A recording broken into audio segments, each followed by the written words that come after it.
vamos a tener la ponencia del doctor Eric Iriarte titulada Política 35 del Acuerdo Nacional, #Perú Digital. El doctor Iriarte es abogado y socio principal de Iriarte y Asociados, magíster en Ciencia Política y Gobierno, con mención en Políticas Públicas y Gestión Pública por la Pontificia Universidad Católica del Perú. Fue primer General Manager de la Latin American Caribbean TLD Association, Asociación de Country Code Top Level Domains o CCTLD de América Latina. Delegado por Perú para coordinar el grupo de trabajo sobre marco regulatorio de Sociedad de la Información y de Internet Governance de la plataforma ILAC correspondiente a América Latina y el Caribe. Fue coordinador de la meta sobre marco regulatorio de Sociedad de la Información del Plan ILAC 2007, 2010 y 2013. Deputy Director del E-Commerce Business Alliance de APEC. Fue miembro del Multi-Stakeholder Advisory Group del Internet Governance Forum, equipo formado para asesorar al secretario de las Naciones Unidas en lo concerniente a este espacio de diálogo. Dejo con ustedes al doctor Eric Iriarte.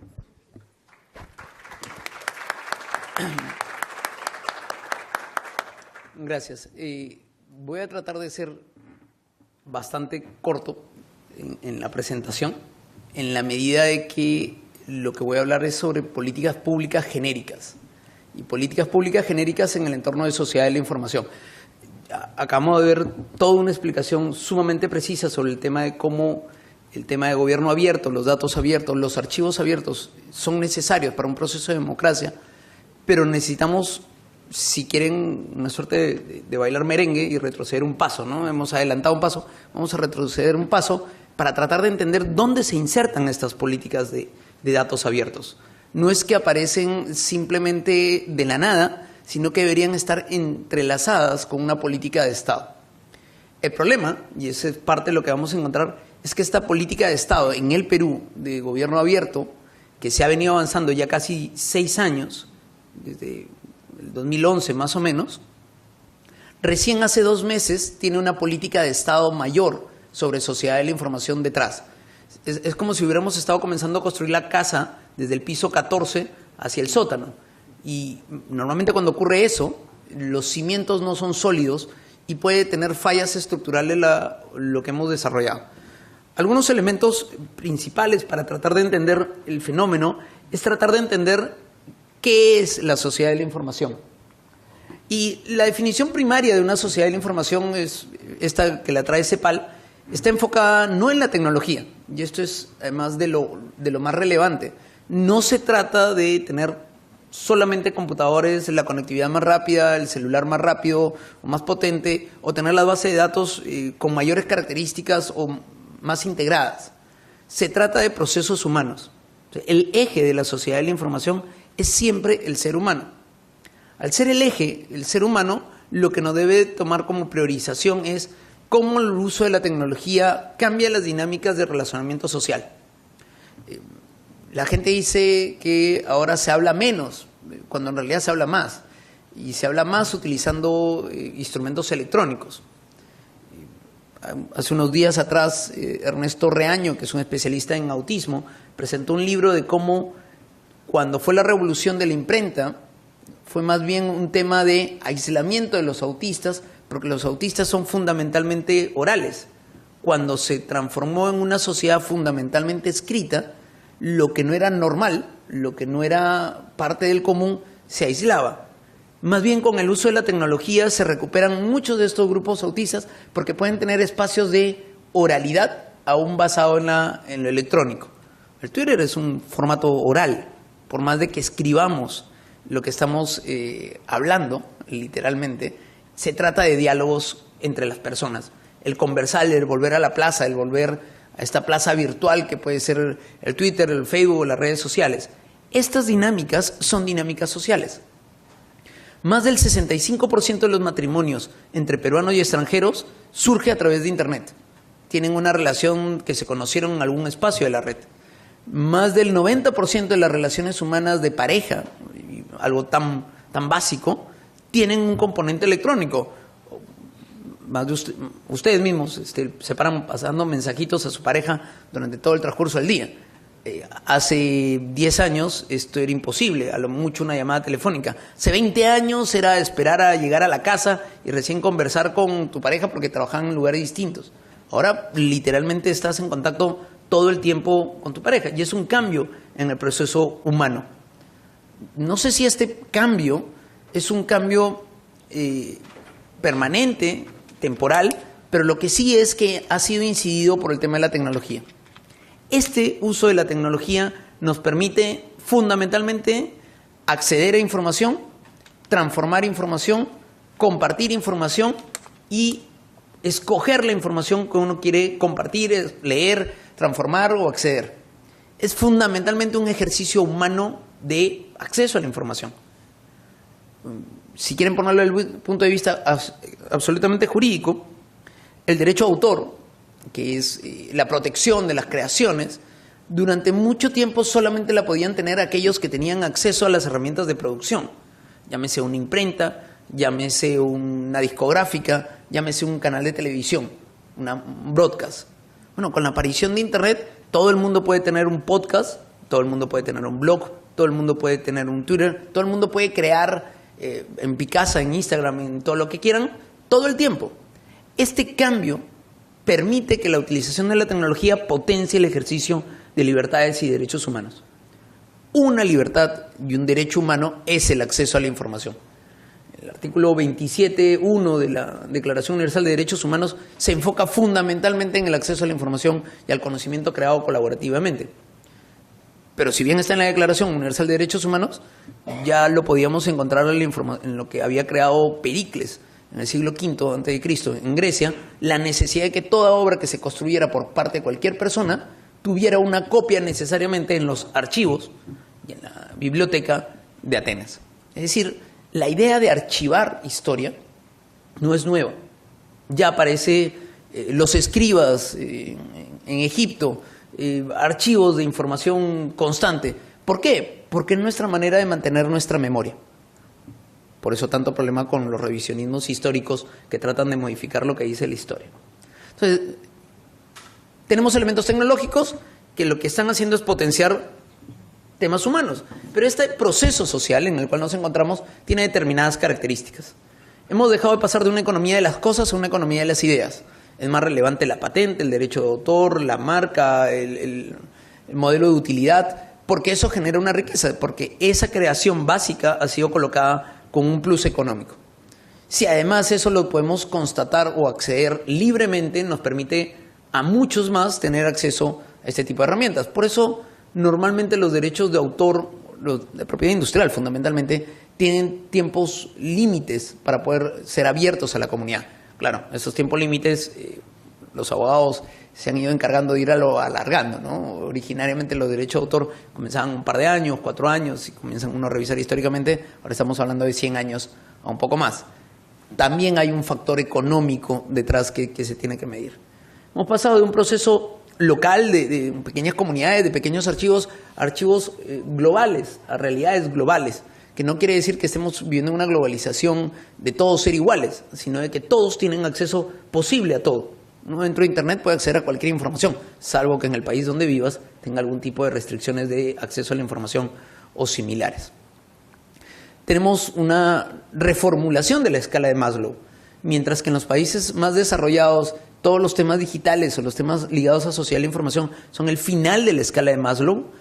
Alimentación, vestimenta, salud, educación, Internet, si quieren ponerlo así. Para nosotros no puede ser el final de la escala. Para nosotros es parte de la escala del proceso de social e información. ¿Por qué? Porque un taxista, que ahí está en la calle, tiene 3 celulares para tener 3 aplicaciones diferentes, para poder tener mayor negocio, para poder tener más dinero. La masificación del uso de las aplicaciones de movilidad urbana se ha debido a que la gente quiere utilizar este tipo de herramientas por un tema de seguridad. Pero también fueron los mismos taxistas los que masificaron los celulares hace 15 años atrás, porque con eso podían tener un posible acceso a otra opción de trabajo de que alguien los llamara directamente.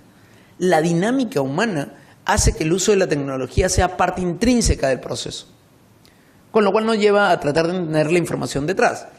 Es clásica la Una pregunta, ¿no? ¿Quiénes creen que, que la información es poder? Levanten la mano, a ver, voy a censarlos. Prometo no hablar del censo, firmemente. Ella va a hablar del censo. A ver, cuando decimos que la información es poder, es que estamos pensando en la gestión de la información.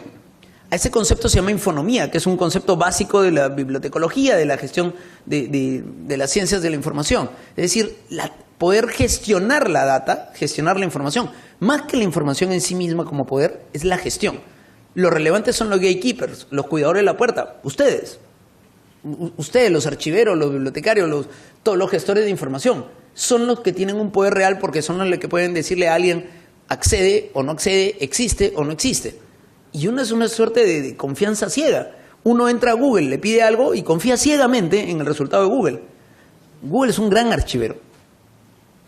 Y también los archiveros pueden tener tendencias, decirte no existe esto o sí existe, o negarte un acceso a la información. Entonces, si el usuario, el ciudadano, no tiene una adecuada formación en infonomía, en gestión de información, va a ser sumamente complicado de que no pueda cuestionar la información que esté enfrente. No estoy hablando de revisionismo histórico. Estoy diciendo que uno debe poder cuestionar, tener la capacidad de cuestionar de dónde surgió el contexto, que hablaba hace un instante de dónde surge este documento. Y eso nos lleva a la siguiente característica de la información, que es que la información es sumamente frágil. Una vez que la información entra en un contexto digital, es absolutamente imposible sacarlo del contexto digital. ¿Por qué? Porque lo pueden copiar.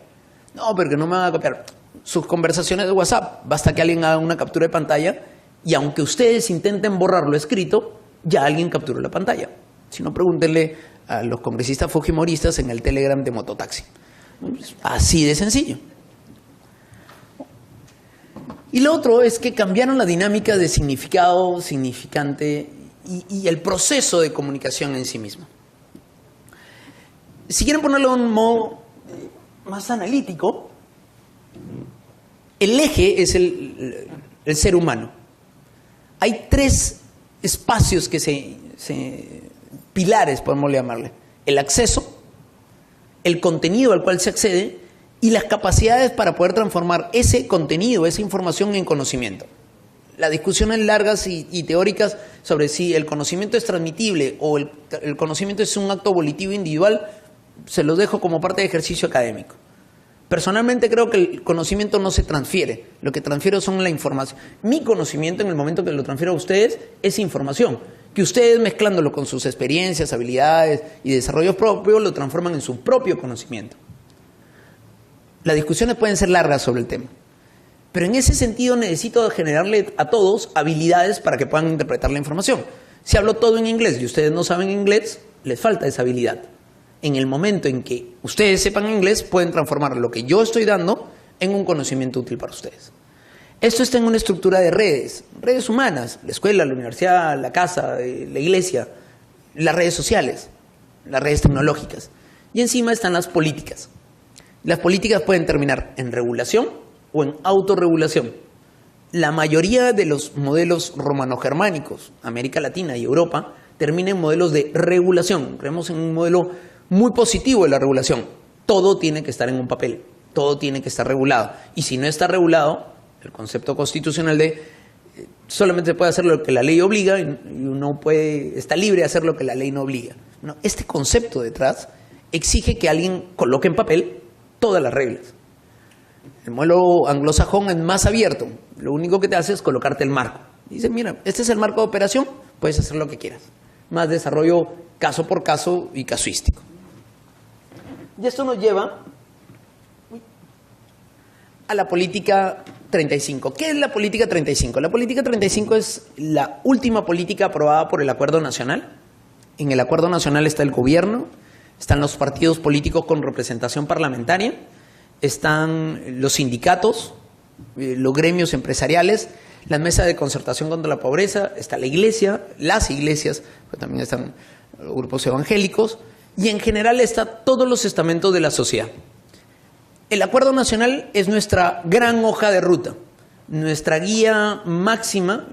En Colombia tienen algo muy similar que es el COMPES, se van desarrollando COMPES de manera más periódica. Nuestro acuerdo nacional recién empezó por primera vez en el año 2001 y hasta el año 2008 se habían quedado solamente en 31 políticas básicas.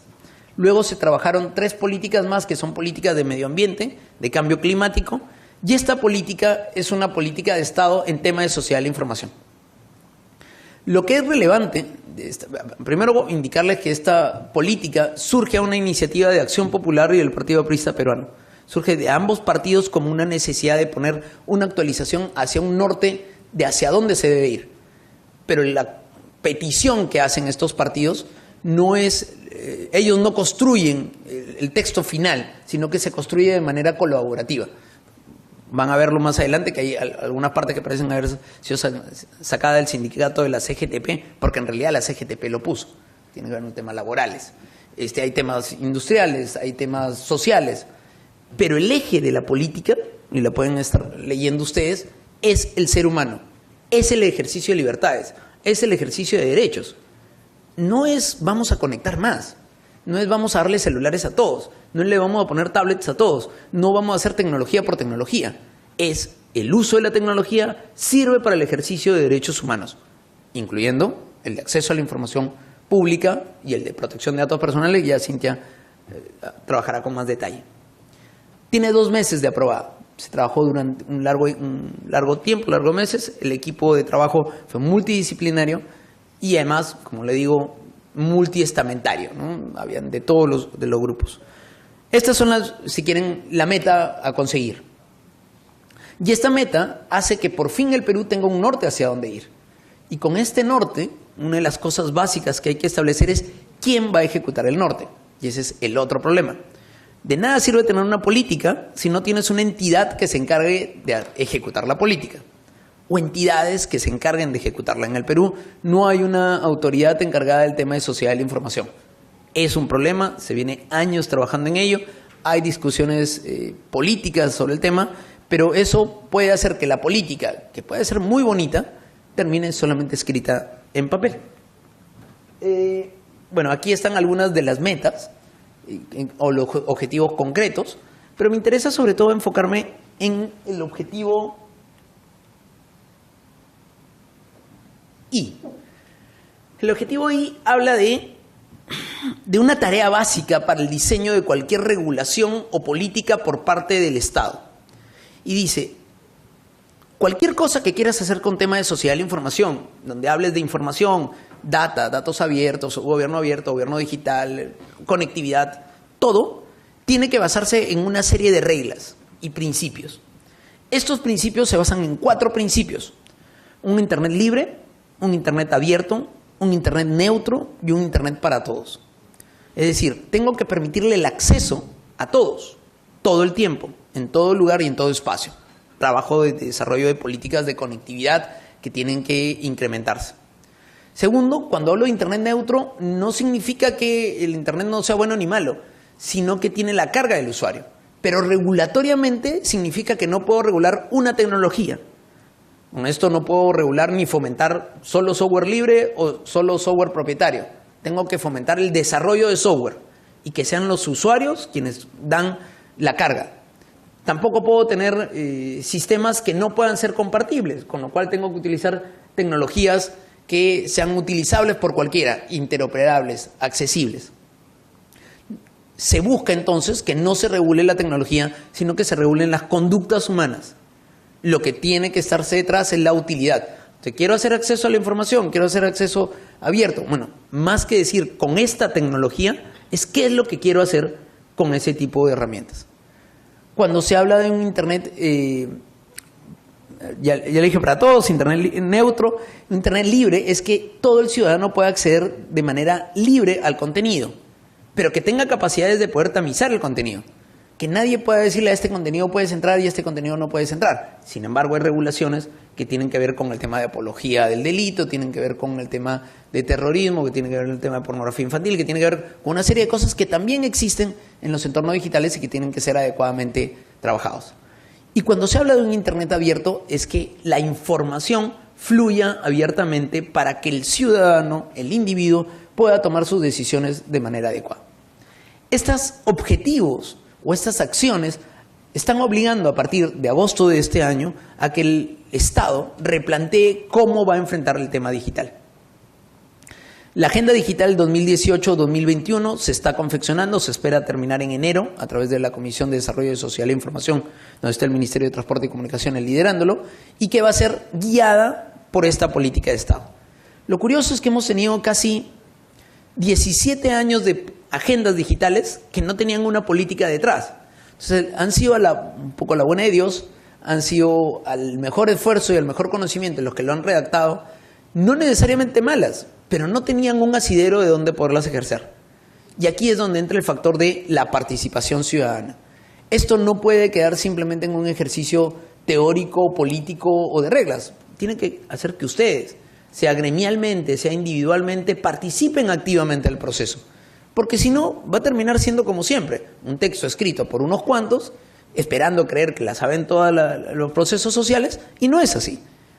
Ese problema de la falta de interactividad en el diálogo político se ha venido a suplir con mucho del uso de la tecnología, pero que también lo tenemos que incluir nosotros. Igual les voy a dejar la presentación aquí por temas o por secciones que van a encontrar dentro de los diferentes acápites. Hay tema de derechos humanos, tema de conectividad, hay tema de industria, hay temas de libertad, de diseño de políticas, y que todo además está pensado nuevamente en que debe ser neutro, abierto, libre y para todos. Una última filmina. Y esta es una canción de Alaska y los Pegamoides. De seguro han escuchado Alaska y Dinarama, ¿no? Bueno, antes de esa banda era esta. Y esta es una canción de los 80 que habla sobre que los electrodomésticos leen a Marx, la licuadora le habla, el refrigerador está recolectando datos. Bueno, eso se llama Internet de las Cosas. 30 años después, todos los dispositivos están conectados a nuestra vida, desde celulares hasta microondas, y van dejando rastros y datos nuestros. Estos datos nosotros tenemos que tener las libertades de poder escoger a quién van, a quién no van, cómo van, y que nos informen adecuadamente cómo se gestiona. Si ya teníamos problemas con el tema de acceso abierto a los datos que teníamos almacenados en archivos, bueno, imagínense la cantidad de data que se produce por día, por individuo, alrededor del mundo, cuando todo está conectado. Y finalmente es datos que van a terminar archivados en algún sitio. Y que pueden terminar, si quieren, en 1984, un Big Brother analizando toda la data de uno para poder tener los perfiles, o pueden terminar en diseños de vigilancia masiva que Naciones Unidas ya estableció que son contrarios a los procesos democráticos. Y eso era todo lo que les quería contar. Muchas gracias.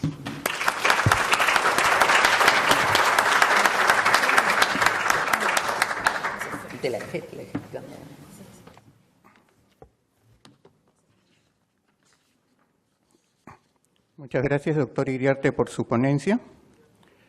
Pasamos ahora a la presentación de la doctora Cintia Vila, titulada Política de Datos Abiertos y Protección de Datos Personales. La doctora Vila es directora general de Transparencia, Acceso a la Información Pública y Protección de Datos Personales del Ministerio de Justicia y Derechos Humanos, abogada egresada de la Pontificia Universidad Católica del Perú, máster en Análisis Económico del Derecho y Políticas Públicas por la Universidad de Salamanca, candidata al título de doctor en Derecho por la Pontificia Universidad Católica del Perú e investigadora visitante por la Boston University. Dejo con ustedes a la doctora Cintia Vila.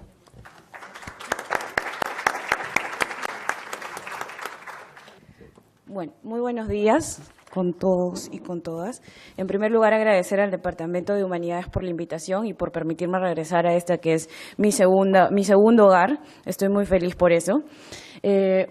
Bueno, esta presentación también va a ser complementaria a lo que los dos expertos ya han adelantado, un poco, como se dice, para pinchar el globo de la sociedad abierta, de la información y la transparencia, para visualizar que existen otro tipo de derechos con los cuales a veces ese pedido de transparencia o de acceso a la información puede entrar en conflicto, como es el tema de protección de datos personales, que justo es un tema que en estos días está muy en boga y que con eso quiero terminar.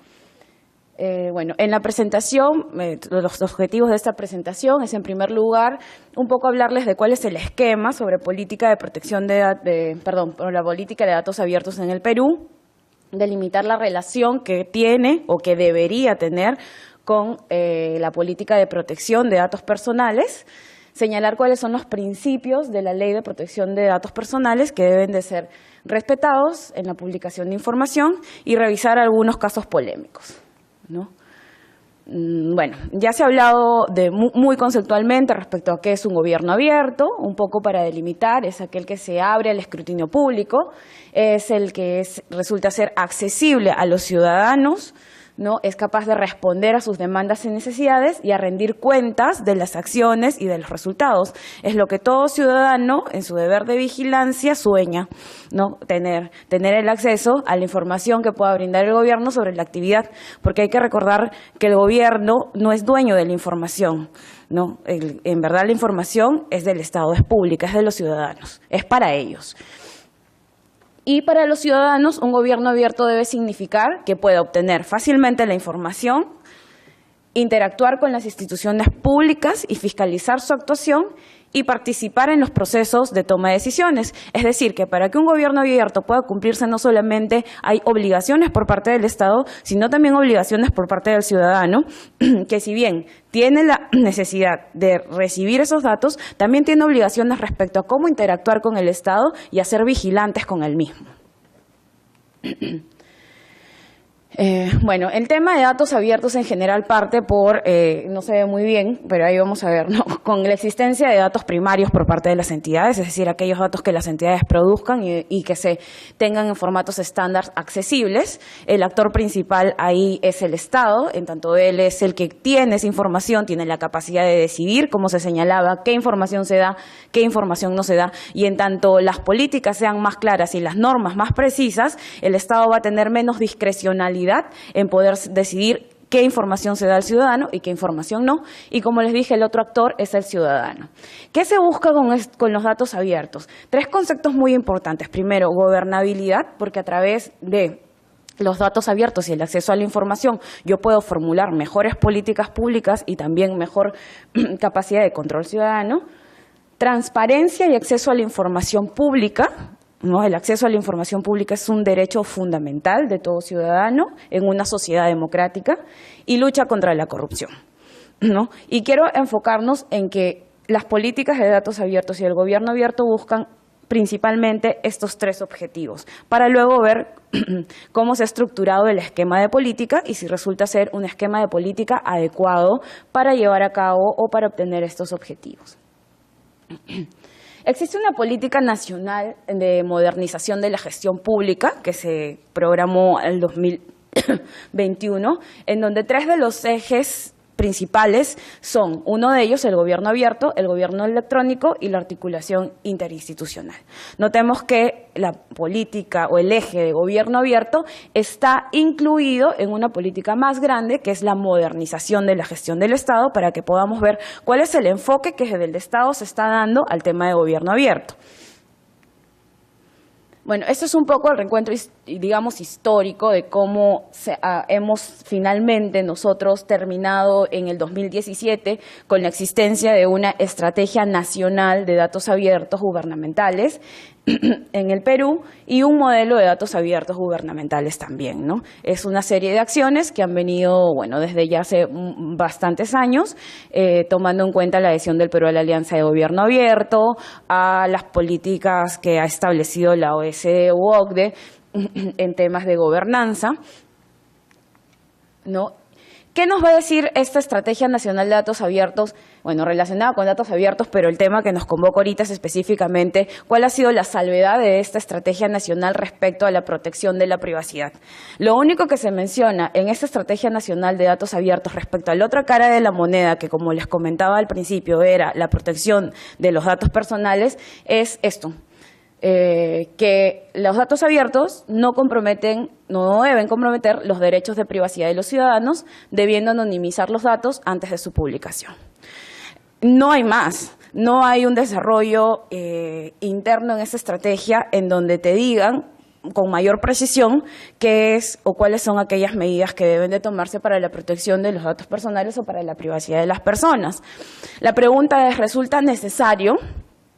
La realidad nos dice que las redundancias a veces no son buenas, pero en algunos casos resultan ser necesarias, ¿no? Y los casos que han sucedido últimamente nos dicen que sí. Y lo digo porque, bueno, en la labor de dirección, por ejemplo, actualmente la PCM está preparando unos lineamientos para el uso de servicios de computación en la nube.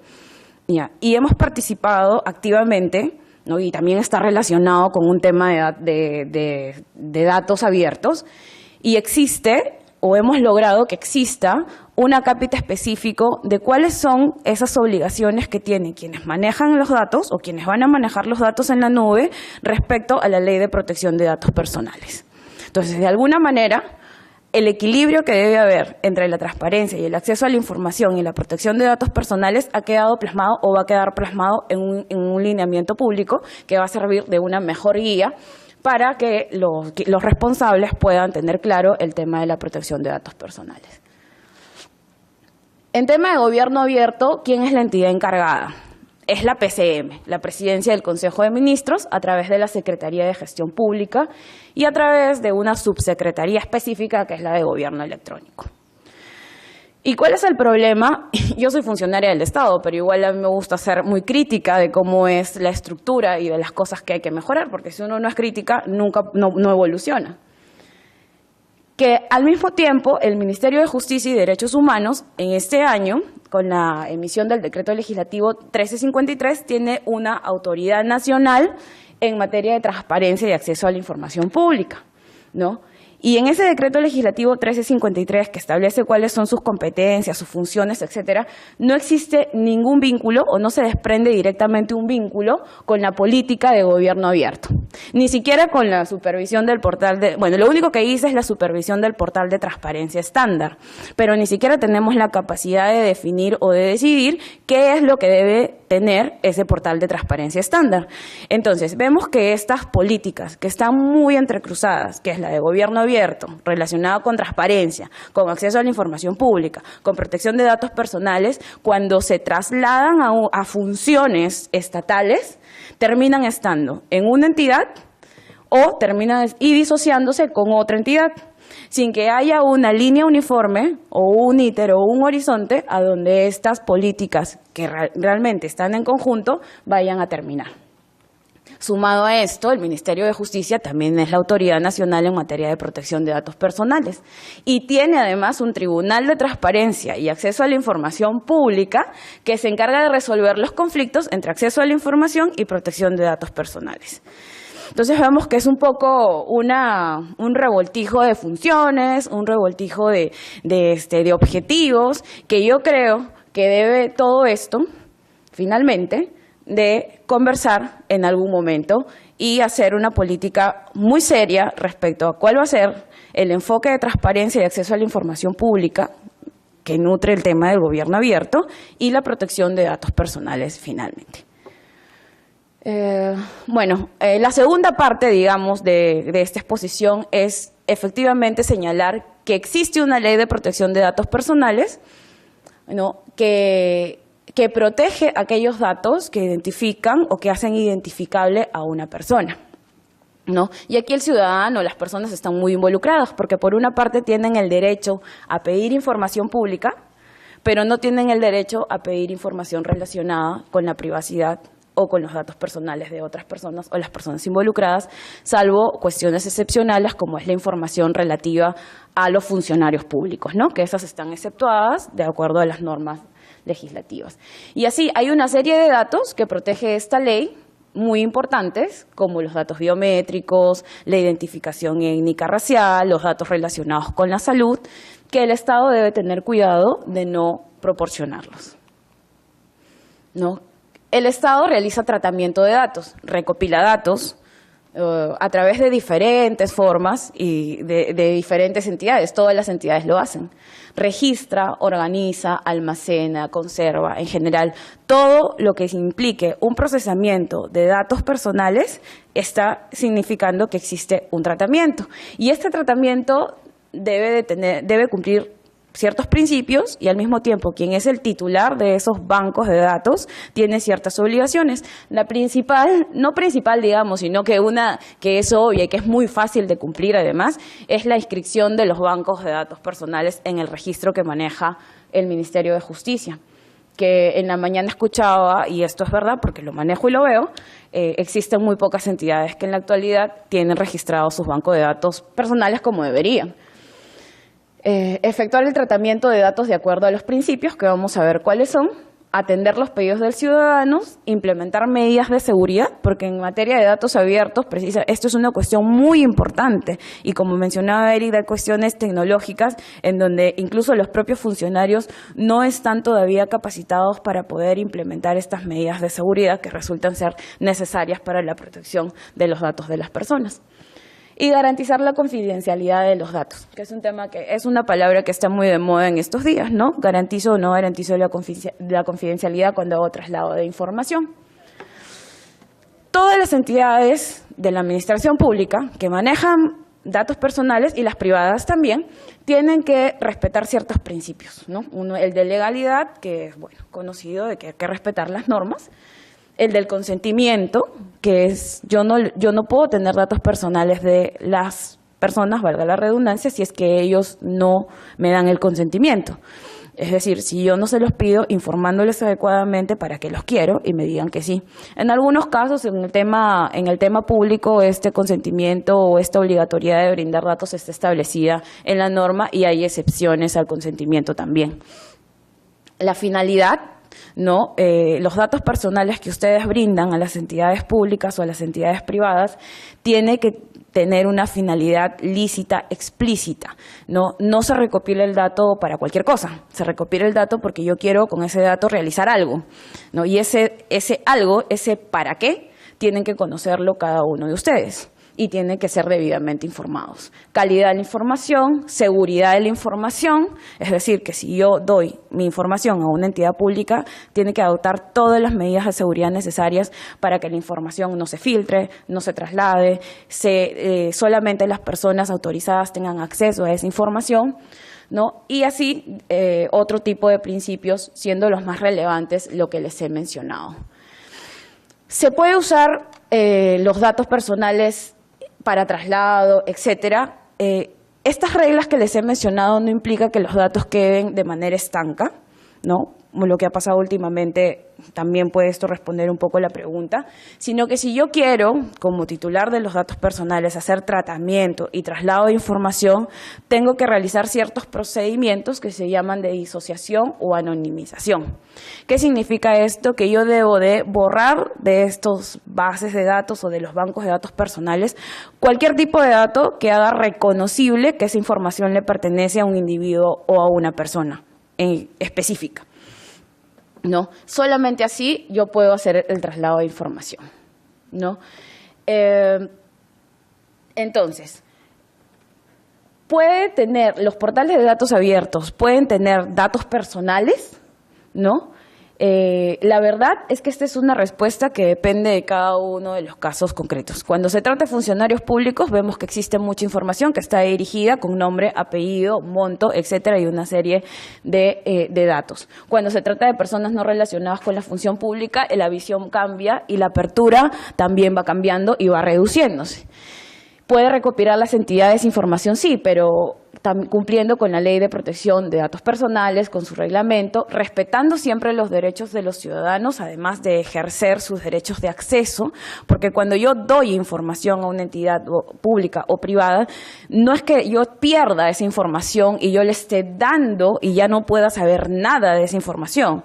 Tengo también el derecho de que esa información que se mantenga en las bases de datos de las entidades públicas sea información actualizada, sea información cierta, ¿no? Y si no es así, yo tengo el derecho de solicitar que esa información se rectifique o se modifique. En este sentido, las entidades son las que deciden qué datos subir a sus plataformas, pero deben de hacerlo respetando la Ley de Protección de Datos Personales, ¿no? Nosotros no podemos manejar o no podemos, digamos, de alguna manera saber si la entidad pública puede o no puede dar. Esa es decisión de la propia entidad, pero las entidades deberían de tener en cuenta que existe otra cara de la moneda. Y yo les quería dejar esto aquí porque es un tema que en estos días ha estado precisamente muy en boga. Es el tema de todos los problemas que ha pasado con el censo y las preguntas respecto a si se puede trasladar esa información, a quién se puede trasladar esa información, qué información puede ser trasladada, cuáles son esas medidas de seguridad que debe tener. ¿Es parte de esta información de un gobierno abierto? En efecto sí, y no queda duda que la hay, pero como les señalaba al inicio de la exposición, existen otras caras de la moneda que nosotros tenemos que proteger, y una de esas caras es la Ley de Protección de Datos Personales.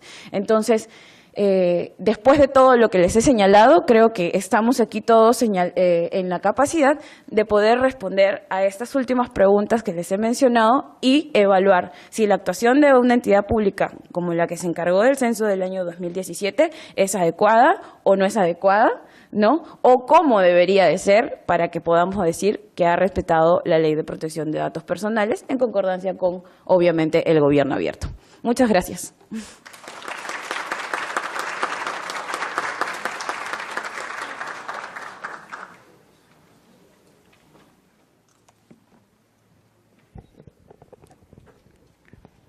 Muchas gracias, doctora Vila, por su ponencia. Pasamos entonces a una ronda de preguntas. Agradeceré a las personas que deseen formular preguntas a nuestros ponentes. Levanten la mano para que se les alcance el micrófono.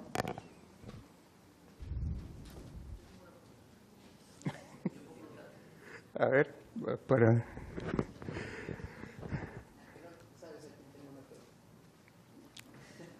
A ver, el doctor Ira te va a formular una pregunta. De lo que explicaba Cintia sobre el censo y además como autoridad que está involucrada en el tema y que se le ha requerido ya que se aboquen al tema, no puede adelantar opinión porque además afectarían los procesos. Si uno en un proceso público, cualquiera que sea, entrega información para una finalidad específica, la utilización de su información tiene que ser solamente para esa utilidad. Hay excepciones para la recopilación de información por parte de las entidades públicas y estas excepciones además también tienen excepciones para la transferencia. La principal de ellas es la anonimización. Recuérdense que además muchos de estos temas de protección de datos personales y acceso a la información tienen que ver con los censos del 30 en Alemania.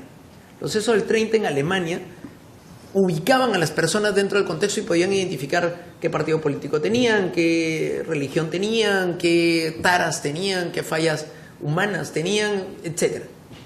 Y mucha de esa información luego fue utilizada en los procesos del Holocausto, ¿no? Porque los tenían adecuadamente tamizados, sabían a quién ubicar y cómo.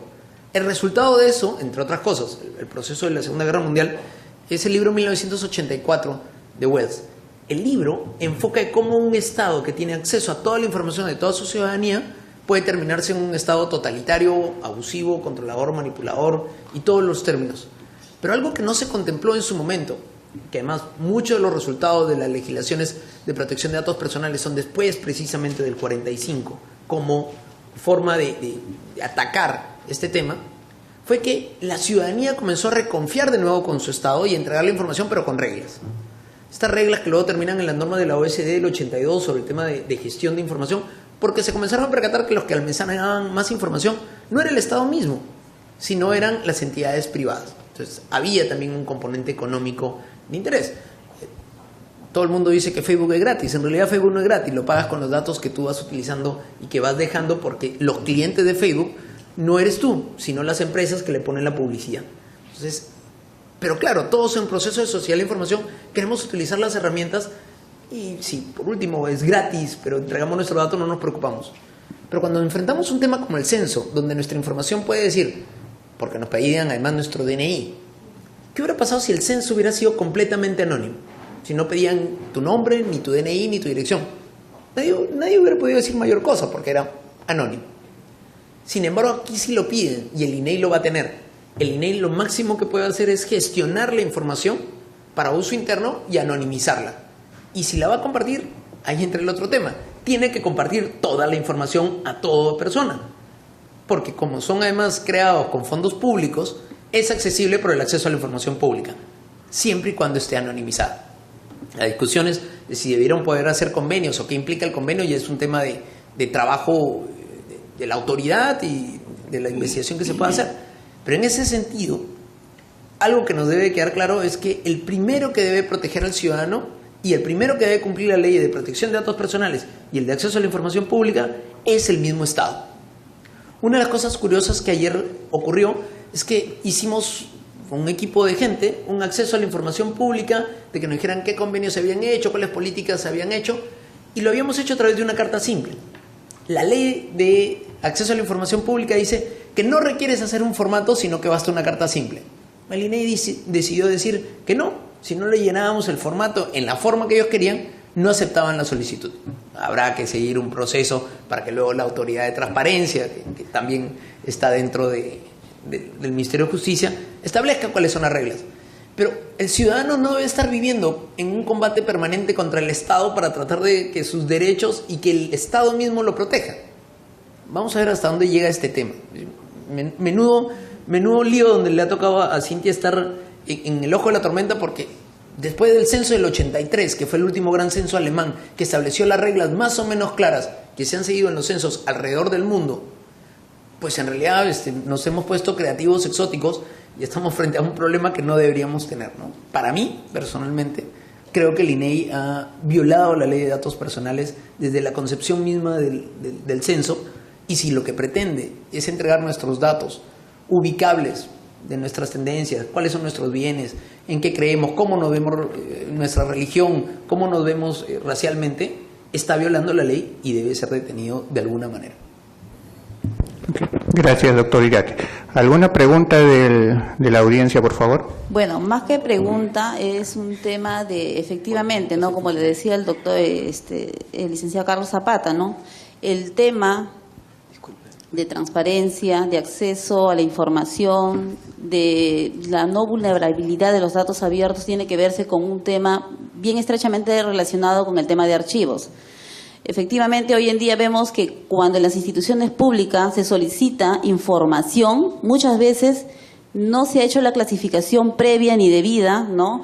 En el programa de control de documentos, ahí adicionalmente ver si la información es pública, si todavía es confidencial o es secreta.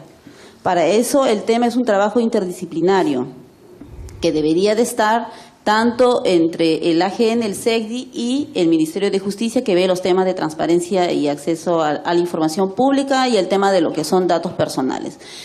Si no caminamos a este ritmo, lamentablemente el Estado no va a poder acercarse más aún hacia el ciudadano. Y como lo dice Eric, ¿no? Respecto a los formatos, es algo inadmisible, porque los que trabajamos en las instituciones públicas sabemos que los canales de comunicación son muchos más abiertos.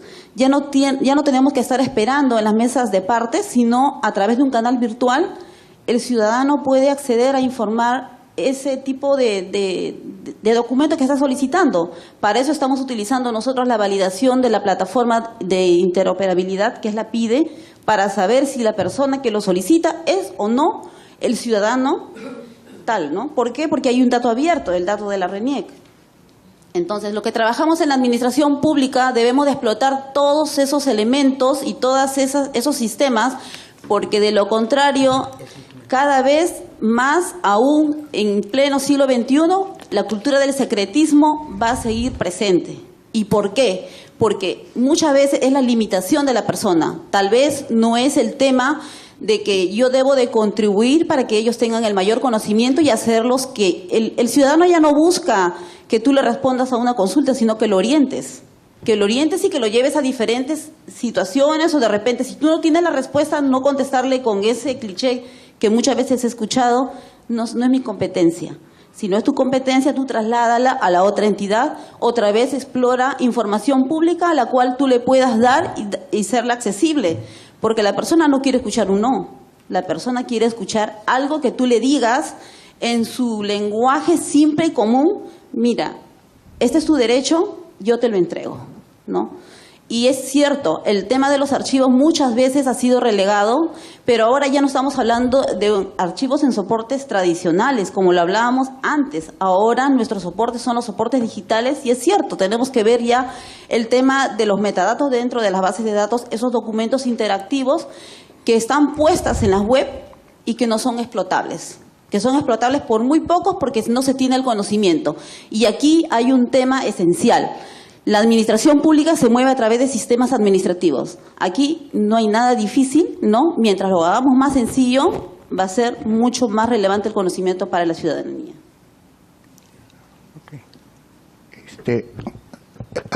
Por favor, aquí en la... Sí, buenos días. En cuanto a la regulación de la formalización de los datos personales, ¿cuál es la institución que regula a las instituciones del Estado cuando sabemos que la SUNAT, Salud, la Superintendencia Nacional de Banca y Seguros tienen información pública de los usuarios? Yo recuerdo que hasta hace 5 años el portal de la SUNAT, tan solo con adjuntar en la información el nombre completo del usuario que tenía RUC, podía aparecer dirección y el número telefónico, ¿no? Bueno, ahora yo me imagino por estos temas de legalidad lo han simplificado o lo han quitado simplemente por un tema de seguridad. En el portal de salud puedes obtener información del usuario a través del DNI o también con el nombre completo. Entonces son informaciones públicas que cualquier persona puede acceder, incluidos los propios delincuentes, estafadores, suplantadores de identidad, etcétera, etcétera. ¿Quién es la entidad que regule ese tipo de información? En las instituciones del Estado.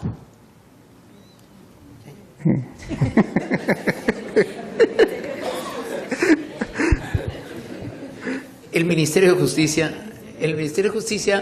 a ver, la Ley de Datos Personales es una ley de desarrollo constitucional. Ya estaba establecida en la Constitución en el 93, antes se hacían acciones de amparo sobre el tema y el desarrollo de habeas data se había hecho para este tema. De hecho, el habeas data todavía se puede utilizar para un tema de datos personales. Sin embargo, en el transcurrir del tiempo, en el año 2011 se da la Ley de Datos Personales, se establece que el Ministerio de Justicia va a ser la autoridad encargada del tema de datos personales y la modificación que ha habido con el Decreto Legislativo 1353 se crea la Autoridad de Transparencia, Acceso a la Información Pública y Datos Personales que depende del Ministerio de Justicia.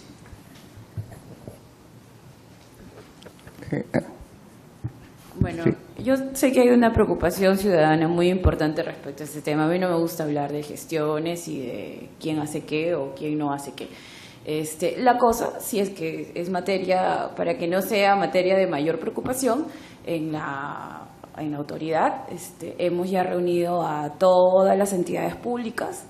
Bueno, algunas han ido, otras no, y las que no van, las acciones de fiscalización se inician, para precisamente asesorarlos en el tema de protección de datos personales. Eso ha sido el mes anterior. Y en eso estamos, porque hay un desconocimiento bastante fuerte de la ley, no solamente para entidades públicas, sino para el propio ciudadano que no sabe cómo puede ejercer sus derechos, ¿no? Entonces, eso es importante, el tema de difusión, y en eso se va a trabajar más todavía. Okay. Yo quiero hacer una intervención, no puedo callarme, porque hay un tema precisamente que yo voy a trabajar en un panel en el Congreso Mundial de Archivos que va a haber en México en noviembre próximo, que tiene que ver con los datos personales y la gestión documental. Y ahora, cuando tú empezabas tu conferencia, hablabas también de la colisión de normas y de la importancia de armonizar unos derechos frente a otros.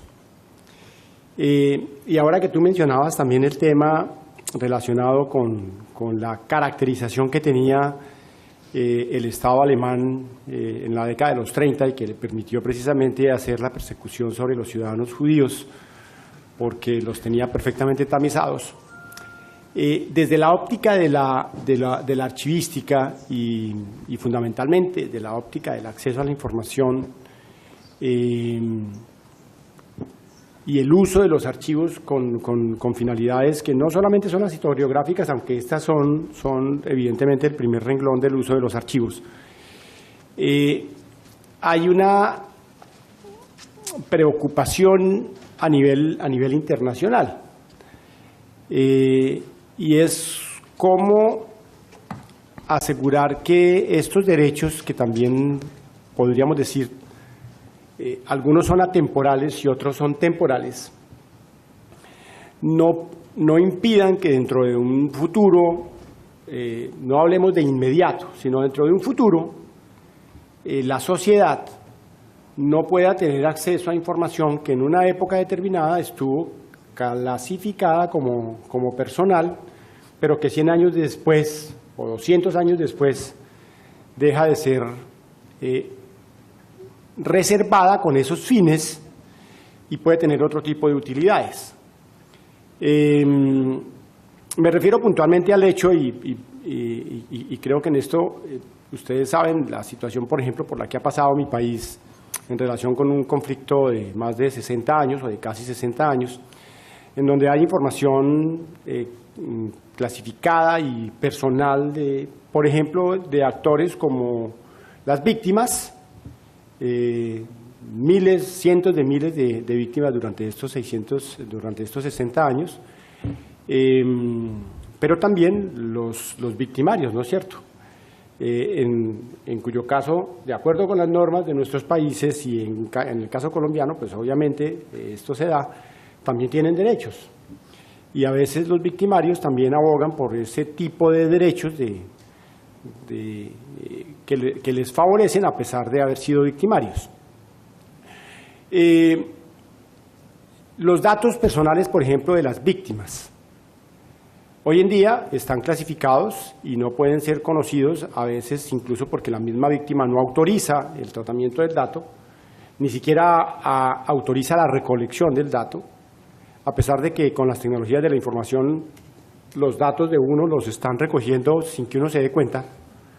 El solo hecho de tener un celular implica que es muy fácil saber que yo me encuentro hoy acá. Y yo no tuve necesidad de haberle contado a nadie. A través del monitoreo satelital por las comunicaciones se sabe que estoy específicamente ubicado en este lugar. Y alguien podría entender que eso es un dato personal o es un dato reservado, un dato clasificado, pero el punto real es que en el caso de las víctimas hoy en día ellas tienen derecho a la reserva y a la clasificación de su información. Pero ¿qué va a pasar dentro de 200 años? Y ese es el papel que cumplimos los archivos y cumplimos los archivistas. Nosotros, en ese sentido, somos neutros, no jugamos partidos, sino por el acceso, por la protección de la información, por la conservación de la información. Porque el día de mañana esté disponible para consulta cuando la normatividad así lo permita. En el mundo de lo físico, esa posibilidad, digamos, de desclasificar información se da a través de prácticas que todos las conocemos, ¿no es cierto? El concepto de anonimización de un dato en un documento físico pasa por la entrega de un documento con los datos tachados, en el peor de los casos, ¿sí? La copia tachada, o el procedimiento de procesamiento tecnológico con el dato, entre comillas, anonimizado. Le entregan a la persona ese dato, ese documento, y muchos hemos visto documentos. Cuando los abogados van y piden un documento que tiene clasificación de información, a veces le entregan un documento que es una mancha. O sea, aparece el 80% de la información completamente tachada y un 30 o 20 o 10% de información disponible. Pero el documento físico no ha sido alterado, es decir, está guardado en un archivo y el dato existe. Es quien intermedia la entrega del documento, quien toma la decisión de anonimizar el dato para suministrar la información, pero el dato sigue persistiendo dentro del documento físico porque ha sido registrado en el documento. Pero en el documento electrónico, y a eso va mi punto, y por eso me refiero al tema de las víctimas, cuando estamos hablando de documentos físicos, quien entrega la información, y hay en el expediente documentos que tienen datos personales, la entrega de ese documento con la anonimización es un derecho y debe ser una exigencia. Pero en el mundo electrónico hay un debate en este momento, y sobre todo los expertos en tecnología, es que el concepto de anonimización se está enfrentando al concepto de eliminación. Es decir, el dato se elimina. Cuando la base de datos se entrega a otro, entonces, y mi capacidad tecnológica no me permite anonimizarlo a través de algoritmos y de procedimientos tecnológicos, sino que yo digo, es que aquí no puedo anonimizarlo. Anonimizar el dato de tantos millones de documentos me cuesta una cantidad de dinero que no la tengo. Entonces, ¿qué prefiero? Elimino el dato. Pero eliminar el dato significa que dentro de 200 años no vamos a tener la posibilidad de reconstruir la información. Es decir, vamos a estar hablando de sujetos anónimos que fueron agentes o actores de una sociedad X, Y o Z. Cuando el dato, y a eso me refiero con la temporalidad, y creo que todavía ahí hay una discusión que no está suficientemente zanjada, y una tensión entre los archivistas que abogamos, un sector de los archivistas o de la archivística y de los historiadores también que abogan por conservar todo, incluyendo los datos personales, y otro que dice el derecho, por ejemplo, al olvido, que es perfectamente válido y que en otros países, por ejemplo en Europa, se ejerce con muchísima, y en Estados Unidos con muchísima eficacia, y es bórreme todo lo que haya sobre mí en Google. Y yo puedo pedirlo y voy a un estado judicial y gano y lo tienen que borrar. Si así hubiera sucedido con los documentos físicos, que todos los datos los hubieran borrado, probablemente la historia no podría contar la verdad, entre comillas, ¿no es cierto?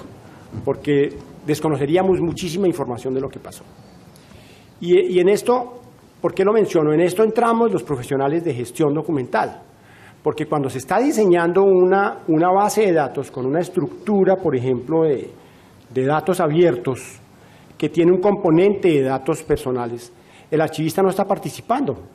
Y resulta que, de entrada, ese es un documento, pero también va a producir unos resultados y unos reportes que a su vez son documentos que requieren que ciertos datos sean anonimizados, para no decir eliminados, que a mí me parece que es tal vez una medida muy extrema, pero a la que han tenido que acudir algunas instituciones ante la imposibilidad económica y tecnológica de anonimizarlos, y en donde los archivistas no estamos participando. La sola confección de la estructura de la base de datos, por ejemplo, cuando estamos diseñando un sistema de gestión de documentos electrónicos, en donde hay un formulario electrónico que tiene unos datos personales, desde el principio de la gestión documental, ese campo de ese formulario electrónico debería tener la posibilidad de ser tratado, por un lado, con la protección de datos personal, pero por el otro también con la posibilidad de que en un tiempo X el dato personal pueda ser recuperado porque no afecta los derechos o los intereses de los particulares.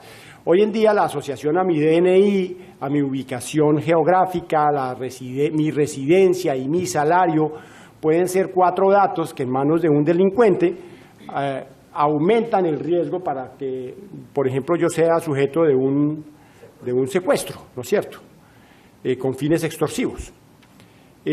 Así de simple. O los datos personales sobre una determinada filiación política o religiosa hacia la exclusión de un derecho que tengo hoy. Pero dentro de 200 años yo ya no voy a vivir en la casa que habitaba antes. Ya no voy a tener ese sueldo. Ya no hay la posibilidad remota de que sea secuestrado. Ojalá, ¿sí?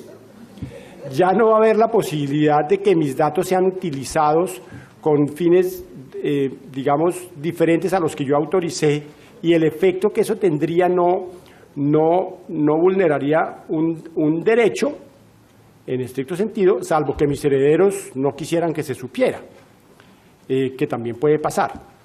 Entonces, esto está digamos, en discusión en este momento, y ahí las políticas archivísticas también entran a funcionar. Ahí las políticas de gestión entran a funcionar. Ahí la posibilidad de un estudio reciente que se hizo en mi país sobre en una sola entidad demostró que de los 1.500 tipos documentales, que ustedes saben a qué me refiero, que tiene la entidad, 150, es decir, el 10%, tenían datos personales. Pero tenían datos personales porque las personas, los usuarios, los responsables de las áreas, decidieron que debía tener unos datos, y ni participó quien definía la política de datos personales, ni participó el de gestión documentales. Fue una decisión autónoma de una dependencia de diseñar un formulario con unos campos en donde había una recolección de datos personales. El problema con el dato personal, particularmente en el caso, por ejemplo, de la legislación colombiana, y creo que esto es de la norma internacional, es que mientras el dato persista, debe existir el documento que autoriza su tratamiento. Ojo con eso. Mientras el dato persista en la base de datos, el ciudadano tiene derecho a que se le demuestre el tratamiento del dato. Y en ese caso, el respaldo del tratamiento del dato es el documento que él firmó cuando no hay conducta inequívoca, porque pues si no estaríamos llenando todo el tiempo de documenticos para autorizar el tratamiento de los datos. Pero cuando es exprofeso y yo autoricé el tratamiento del dato y se guarda en una base de datos, y pongo el ejemplo de un caso que también lo analizamos, una entidad que producía más o menos unos 60.000 documentos de esos al año, que digitalizar esos 60.000 documentos al año le podía significar unos $80.000, y que tenía que conservar esos documentos físicos o digitales durante el tiempo que el dato fuera mantenido, y que nadie se preocupó por la conservación integral de la base de datos, y que la base de datos se guardó, supongamos que se guarde a perpetuidad. Y hoy en día, con el tema del BI, que está de moda en las instituciones, del Business Intelligence, muchas instituciones recaudan datos, luego dicen yo anonimizo y solamente cojo estos datos y me voy con estos para hacer inteligencia de negocios. Pues ahí ya tenemos un problema, porque los datos van a permanecer anonimizados pero conservados. Y como están conservados, puede pasar las fugas de seguridad y alguien puede pedir el respaldo.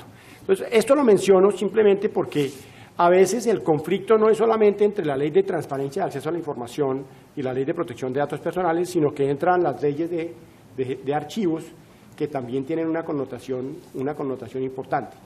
Y el debate está abierto y la solución no es tan fácil.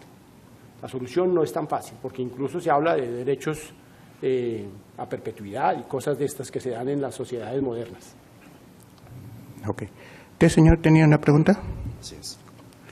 Buenos días. Para el profesor Carlos, en el mes de julio o agosto se aprueba el nuevo modelo de gestión documental para el Estado, las instituciones públicas del Estado peruano. Este modelo conmina prácticamente a que para el 2018 todas las instituciones del Estado, todas públicas, estén, digamos, ya relacionadas con esta interoperabilidad.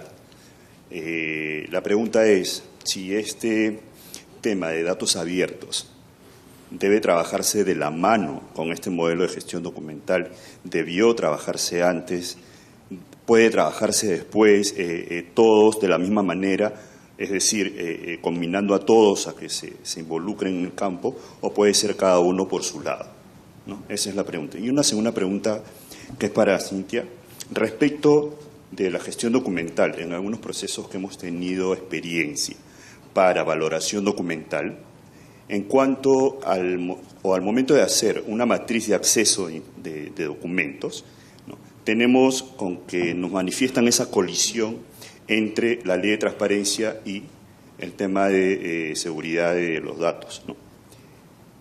Sin embargo, también algunas instituciones tienen directivas internas en el cual ellos determinan que existe documentación que es de carácter confidencial.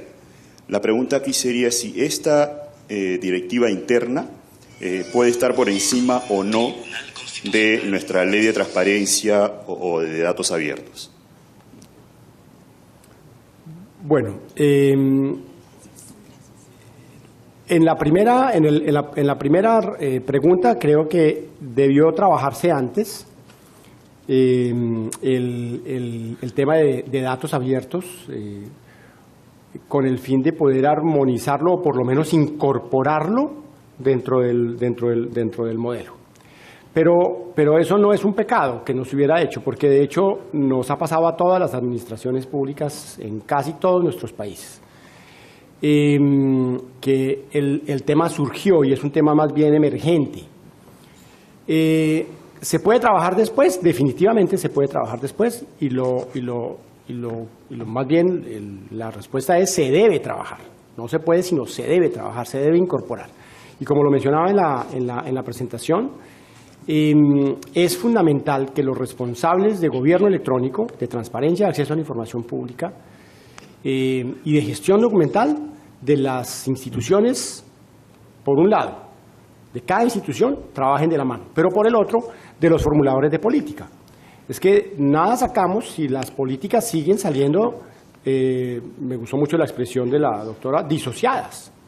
O sea, si cada uno está mirando su feudo o está mirando su silo, y no está mirando el Estado como un todo, y al ciudadano como un actor no fragmentado, sino que usa todos los servicios del Estado. Entonces, en esa medida es fundamental, primero, alinear a las 3 o 4 instituciones que tienen que ver con estas nuevas iniciativas.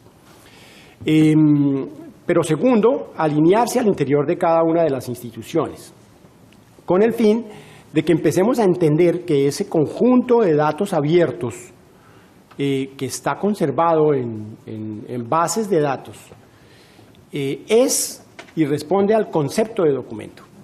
En la medida en que eso se ha incorporado, ese documento hace parte de la gestión documental. Y para que ese documento haga parte de la gestión documental, necesita seguir las políticas de gestión documental del Estado peruano, por un lado, pero por el otro, de cada una de las instituciones. Y hay que comenzar a trabajar ahí. Ese es un nuevo escenario que se abre de trabajo profesional para los responsables de gestión de información y de gestión documental de las organizaciones. Pero además hay que hacerlo muy rápidamente porque están proliferando las bases de datos con datos abiertos para dar respuesta a las políticas de datos abiertos de nuestros estados y de nuestros gobiernos. Entonces, como esas políticas tienen tiempos, como tienen unas fases, esas fases ya están avanzando. A mayor avance, mayor dificultades desde el punto de vista de la gestión documental. Es decir, si hubiéramos tenido buenas políticas de gestión documental en el siglo XX, tendríamos archivos organizados en el siglo XXI. ¿No es cierto? Entonces, ahora estamos aplicando políticas de gestión documental para los nuevos documentos. Con los antiguos, ¿qué tenemos que hacer? Organizarlos, describirlos, valorarlos, es decir, toda la praxis archivística en su máxima expresión. Pero para evitar los sobrecostos que tiene una mala práctica archivística, porque no hubo gestión documental, entonces tenemos políticas de gestión documental. Para evitar que crezcan este volumen de bases de datos personales, sin estándares archivísticos, hay que empezar a trabajar inmediatamente, porque de lo contrario, dentro de pocos años, van a tener dificultades de preservación digital, de acceso, de interoperabilidad, de validez, de autenticidad y todos los problemas que yo mencioné. Respecto a la pregunta que me hiciste, la ley de transparencia tiene algunas excepciones al acceso a la información que son bastante conocidas, cuando la información es secreta, reservada o confidencial. La ley de transparencia lo que hace es trasladar a la propia entidad la interpretación dentro del marco de la ley, debería, ¿no?, de qué cosa va a ser clasificada dentro de estos rubros. Y en realidad es una cuestión que lo hacen las propias entidades. La novedad, que hasta, con la entrada en vigencia el 15 de septiembre de la Autoridad de Transparencia y del Decreto Legislativo 1353, es que la autoridad en la actualidad va a poder establecer, junto con las entidades públicas, lineamientos de clasificación y desclasificación de información. Esto quiere decir que al menos en la práctica va a haber un control ya directo de la autoridad para ver la entidad qué tipo de información va a dar y qué cosa no va a dar. Entonces, de alguna manera se ha mejorado con ese tipo de control que antes no existía, ¿no? Y en verdad, sí, pues, da suerte que algunas entidades tienen directivas, porque hay entidades que solamente realizan esta interpretación de la ley cuando un ciudadano viene y le pregunta, dame esta información, y en la respuesta pone no porque es confidencial, punto, no porque es secreta, punto, o no porque es reservada, y punto, sin dar ningún tipo de explicación adicional, ¿no? No es que sea válido, ¿no? Porque habría que ver caso por caso si realmente está haciendo una interpretación adecuada. Lo que actualmente es y que va a pasar es que en conjunto con la autoridad, los lineamientos para ver qué información es confidencial, secreto o reservada van a estar trabajadas en conjunto con las entidades, ¿no? Va a haber un estándar que va a estar ya controlado, digamos, ¿no? Ok, tenemos una última pregunta. Sí. Buenos días, muchas gracias por darnos conocimientos y compartirlos con nosotros. Mi pregunta era con la doctora Cintia, y bueno, pueden participar los demás y dar su opinión también. Si es que el Ministerio de Justicia, al ser la autoridad para controlar la ley de datos personales, en la gestión abierta hizo participar al Archivo General de la Nación. Y también quisiera saber si dentro de su formación legal se formó en Derecho Archivístico. Esa es mi pregunta. Porque no sabía que existía. Exacto. Lo que pasa es que yo como autoridad no veo los temas de datos abiertos. Es la presidencia del Consejo de Ministros, no el Ministerio de Justicia. Justamente por eso era mi pregunta, porque en realidad esto es una problemática grande en cuanto a la información, datos personales mucho más. Y no tener, he investigado en cuanto a la formación de abogados, de magísteres en Derecho, que si bien ahondan en la información en cuanto a temas archivísticos, datos, no han llevado una formación. Y al archivista lo excluyen. A los principales representantes de la archivística en el Perú no tienen participación ahí. Entonces, no estamos trabajando en equipo. Discúlpenme si de repente ya lo hay, pero hasta donde yo he tratado de investigar, no lo hay. Entonces, yo sí pediría que nos reunamos, que se reúnan, ¿no? Y se tome a través de repente de ti, ¿no? Y hacer llegar esto, porque exacto, existe el derecho archivístico. Yo como archivera me he formado en derecho archivístico y por eso tengo esa capacidad, y nosotros los archiveros protegemos hasta incluyendo las leyes que salen, ¿no? Y podemos hasta observarlas. Eso es todo. Muchas gracias. Yo tengo un comentario de carácter histórico, porque a mí me tocó ser parte del equipo que trabajó la ley de datos personales. El equipo comenzó a trabajar en el 2004, diversos motivos, hasta el 2011 no se sacó la ley, se demoraron casi 7 años en diversos modelos, y el equipo que se formó en el 2008, que es el que hizo la versión casi final, sí incluía gente del Archivo General de la República. Se les invitó a parte de las comisiones, están dentro de las actas, pero ciertamente también nos enfrentamos en su momento a que no todo el mundo tenía claro qué implicaba el tema de protección de datos personales. De hecho, muchas instituciones públicas ni siquiera querían participar en el tema de protección de datos personales porque decía que no les aplicaba. RENIEC tiene una comunicación que hace en su momento diciendo que ellos el tema no es con ellos, cuando son los que más datos personales tienen. Entonces, sí, por un lado, oye, ¿cómo participamos de estos espacios? Pero cuando se les ha convocado a los espacios tampoco han participado o han querido simplemente salir del paso. No estoy haciendo una crítica a nadie en personal, por ahí están las actas, las pueden pedir por acceso a la información pública, valga la redundancia, o los debates en el Parlamento, que también los subieron. Pero sí empoderarlos. El tema de sociedad de la información es de todos. Si ustedes tienen gremios, tienen colectivos, participen de los espacios públicos. La agenda digital va a ser prepublicada en los próximos meses. Participen, hagan sus comentarios. Las agendas digitales, las 4 que ha habido, han sido prepublicadas. No recuerdo nunca haber visto un comentario o del Colegio de Bibliotecarios o de la Asociación de Archiveros o del Archivo General. O sea, el espacio de participación no es que nos los tienen que venir alguien a invitar, nos lo tenemos que ganar y lo tenemos que utilizar cuando existe. Entonces, es un complejo proceso de participación ciudadana. No solamente pasa con los archiveros, a los informáticos, que incluso metidos en tema de tecnología, pregúntale a cuánto les consultaron sobre la obligatoriedad de la ISO 27001 de seguridad de la información, y probablemente la misma normativa de seguridad de la información que tiene para protección de datos personales, que es una derivada de la 27000, pregunta al Colegio de Ingenieros, si siquiera le preguntaron. Entonces, sí, hay por un lado la obligación de generar los espacios por parte de las entidades para que esto sea compartido por todos. Si han leído la política de Estado, dice que tienen que participar todos, pero también del otro lado el exigir que ser parte del proceso o involucrarnos de alguna manera directa o indirectamente.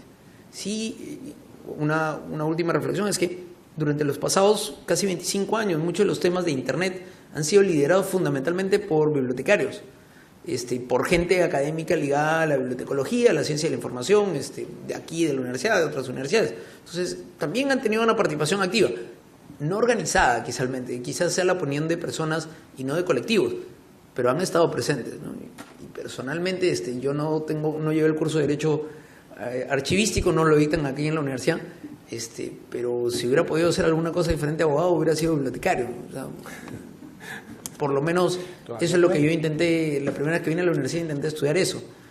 Además mi tía Carmen Villanueva quería más de algún sobrino dedicado al tema. Entonces...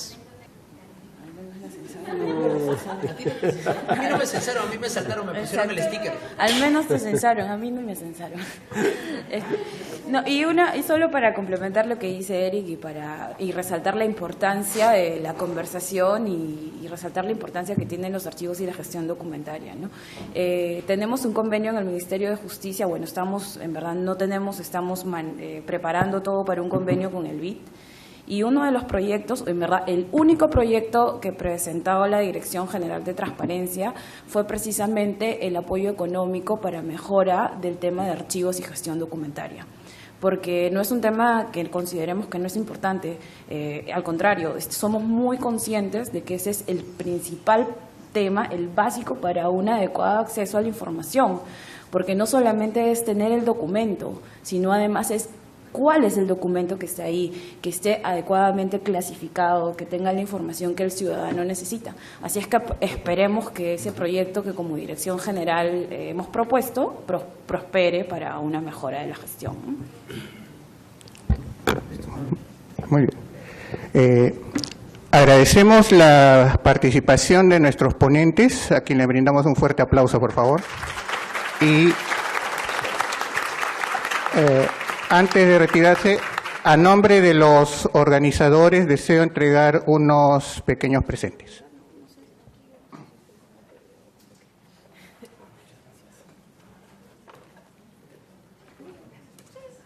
Yo estoy acostumbrada.